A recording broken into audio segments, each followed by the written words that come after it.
بسم اللہ الرحمن الرحیم۔ السلام علیکم ورحمۃ اللہ وبرکاتہ۔ فرینڈ اینڈ فینس، کیسے ہیں آپ؟ ہم امید کرتے ہیں آپ بالکل خیر و خیریت سے ہوں گے۔ ہماری دعا ہے اللہ تعالیٰ آپ سب کے لیے آسانیاں پیدا فرمائے۔ جیسا کہ آپ جانتے ہیں، ہم آپ کے ساتھ جانوروں اور پرندوں کے حوالے سے سٹوریاں شیئر کرتے رہتے ہیں۔ آج بھی کچھ اسی طرح سٹوری لے کر حاضر ہوئے۔ سمندری ساحل کے آس پاس بڑے بھنڈوں میں سمندری گل دیکھنے کو ملتے ہیں۔ یہ بندرگاہوں اور سمندروں کے کنارے واقع مچھلیوں کی بستی میں چکر لگاتی رہتی ہیں اور لنگر ڈالے ہوئے جہازوں کے اوپر اڑان بھرتی رہتی ہیں، آتے جاتے جہازوں اور کشتیوں کا پیچھا کرتی رہتی ہیں اور باہر پھینکے جانے والے کوڑے کرکٹ جو تھن وغیرہ کی تاک میں رہتی ہیں۔ ان چیزوں کو یا تو یہ ہوا ہی میں ڈبوچ لیتی ہیں یا پھر پانی کی سطح پر گرتے ہی اٹھا لیتی ہیں۔ سمندری بندرگاہوں میں دوسری گل نسلیں بھی کافی تعداد میں رہتی ہیں۔ زیادہ تر گل چڑیوں کے پاؤں کی انگلیاں جھلی سے جڑی ہوتی ہیں، جو ان کے تیرنے اور کیچڑ پر چلنے میں معاون ہوتی ہیں۔ گل عام طور پر اوپر سے پھوسلی اور نیچے سے سفید ہوتی ہے۔ گرمیوں میں سر کا رنگ کافی جیسا بھورا ہوتا ہے اور سردیوں میں سر کا رنگ بھوسلا سفید ہوتا ہے۔ موسم کے مطابق اس کے رنگ میں تبدیلی ہوتی رہتی ہے۔ یہ موسم سرما کا مسافر ہے۔ مختلف گل چڑیوں کی پہچان آسان ہے۔ بچپن کی عمر میں ان کے پر عام طور پر بھورے بھوسلے رنگ کے ہوتے ہیں اور تب ان میں امتیاز کرنا اور بھی مشکل ہوتا ہے، لیکن جوان ہو جانے پر اس کو آسانی سے پہچانا جا سکتا ہے۔ گل سمندری چڑیوں میں سب سے زیادہ انوکھی اور بہترین ہے۔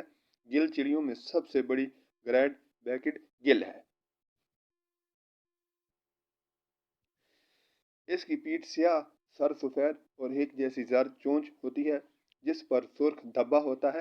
اس کی ٹانگوں کا رنگ زردی مائل لیے ہوئے گلابی ہوتا ہے۔ اس کے پروں کا پھیلاؤ 152.4 سینٹی میٹر 5 سے بھی زیادہ ہوتا ہے۔ گل چڑیوں میں یہ بادشاہ کہلاتی ہے۔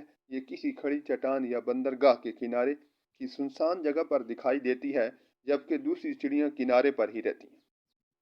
دراصل یہ اپنی خوراک جیسے ہی چاہتی ہیں حاصل کر لیتی ہیں۔